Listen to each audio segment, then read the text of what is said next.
You've tuned in to the 49ers Rush podcast, and here is your host, John Chapman. All right, thanks for listening to the 49ers Rush podcast. I am John Chapman, your host, and today we're going to be talking about Reuben Foster, the 49ers' second pick in the 2017 NFL Draft, but we got him in the first round, which is absolutely awesome. And, man, what a crazy draft we had. If you missed our last podcast, we detailed the trade back from number 2 to 3 with Chicago to get Solomon Thomas, kind of where he fits, what he means for our franchise, and kind of where we're going with John Lynch. And today we're going to pick up a part 2 of that because it's related. So we're going to skip ahead to where we picked and then kind of go back through the details, how we got that trade, how we got the pick, how we got the rights to Reuben Foster, which is just absolute madness. I'm a huge draft day movie fan, which is kind of sad to admit, but it doesn't matter if there's a film with Kevin Costner in sports, I'm 100% about it. And then you mean to tell me that that has to do with the NFL Draft, which is my favorite weekend of the year? I'm 100% in it. And this today, man, it's word for word kind of what happened in that movie. So let's get to this. So skipping ahead, with the number 31st overall pick in the NFL Draft in 2017, the 49ers selected at number 31 overall, Reuben Foster, inside linebacker out of Alabama, which for me is absolutely off the charts. He is my number 4 overall player, and I wanted to take him number 2 overall before all the craziness happened, which, as we go through this, we're going to get into some of the negatives or criticisms of him and see why I kind of backed off that a week before draft day, but kind of we'll hold on to that. So, real quick, John Lynch, our new GM, first-year GM, he comes up with his top 3, and we know all of this now because of Peter King and a Monday Morning Quarterback with Sports Illustrated. He was there and he sat in the draft room and kind of documented what happened. If you have not read the article yet about him being behind the 49ers scene, man, go check it out. It is absolutely incredible. Peter King always does great work, and the way in which he painted the 49ers organization, Kyle Shanahan, John Lynch, our new GM, and even Jed York, which in my opinion is pretty hard to paint him in a positive light, I feel like came across. So go check that out. So anyway, John Lynch, our GM, his top 3 in the entire NFL draft, this isn't just fits for the 49ers or whatever, was Myles Garrett 1, which I think probably 100% of GMs should have had, and if they didn't, there's an issue there. Number 2, Solomon Thomas, who we got with the number 3 pick. And then kind of the wild card there is number 3, Reuben Foster, who we ended up getting at pick 31. And so as we go through this conversation today in this podcast, hopefully we'll understand exactly how that came to be, why he was there, why he's still a great fit for the 49ers, and, man, how did we pull this off?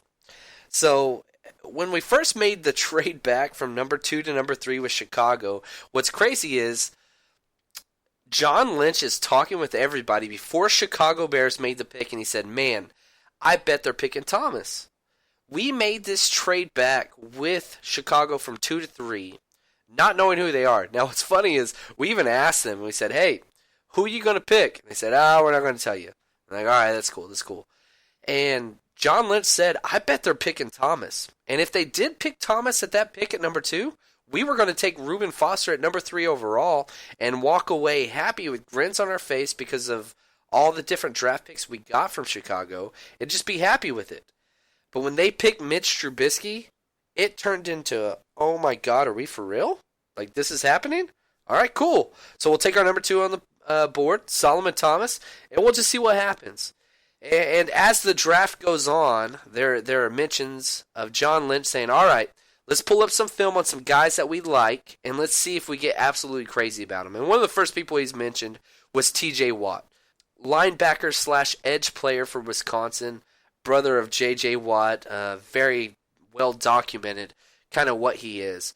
Now, I had T.J. Watt rated as a second-round prospect, where I had Reuben Foster as, again, the number 4 overall.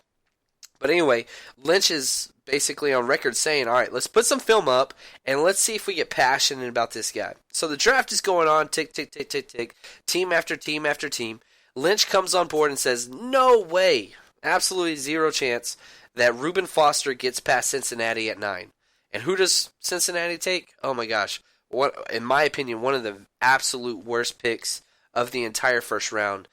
John Ross, a 5 foot, barely 11 wide receiver out of Washington that weighs about 186 pounds with 3 surgeries, 2 ACLs, and a shoulder.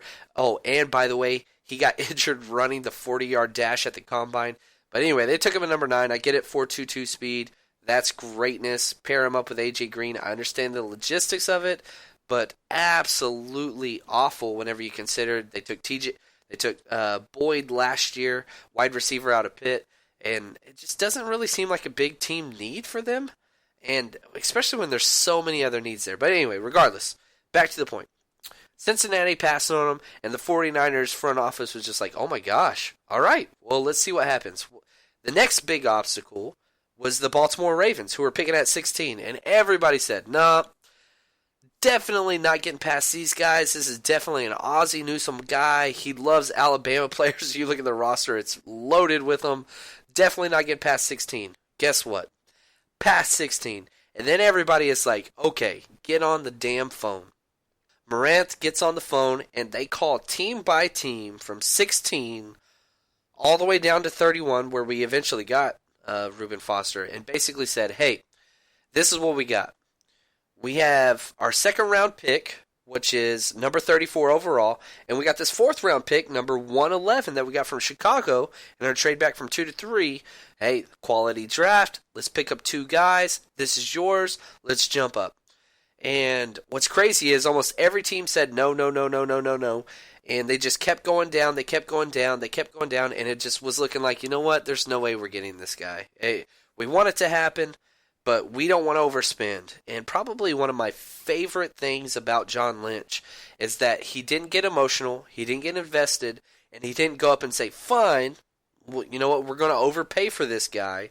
Let's give up our second and our third, and let's get who we wanted. Which, to be honest with you, if we did it, I'd be okay with it. But he held tight. And the crazy part about it is they got a phone call from the Seattle GM, John Schneider. He called the 49ers. And this was about 6 picks before they were on the board at 31. And so he calls, and Morant, who was handling the entire terms of the trade, said, hey, we got our number 2 pick, number 34, and we got this juicy number 4 waiting for you. And the GM for Seattle said, yeah, that's great and all, but we're looking at that second round pick and the third round pick. That would be perfect. Let's get this deal done. You know, we said, you know what, not really what we're looking for, and we walked away from the phone call. So as we're at about pick 26, 27, the 49ers walked away from a deal for pick 31 because they were asking too much. And so tick, tick, tick, tick, tick. We get down now to pick 31. And the front office is like, hey, get Seattle on the damn phone. Let's make this deal happen. He's sitting there. We got this extra 4th round pick from Chicago.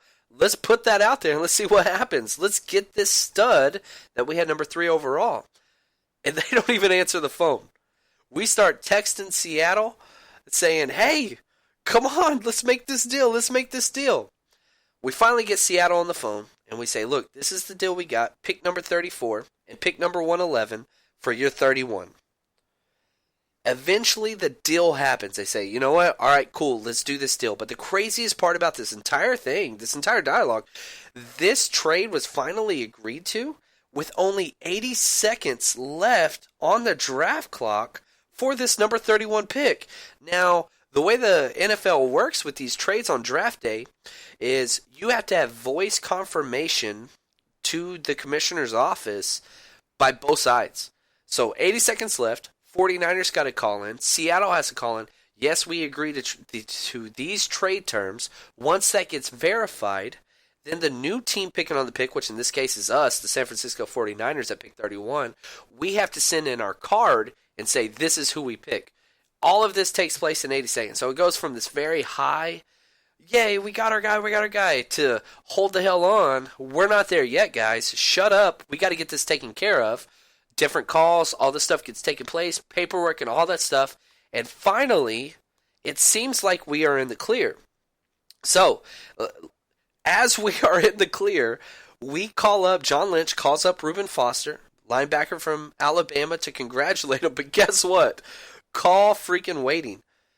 Reuben Foster is on the phone with the Saints, which if you haven't heard this story yet, it is absolutely, it's almost made up. It doesn't even make sense.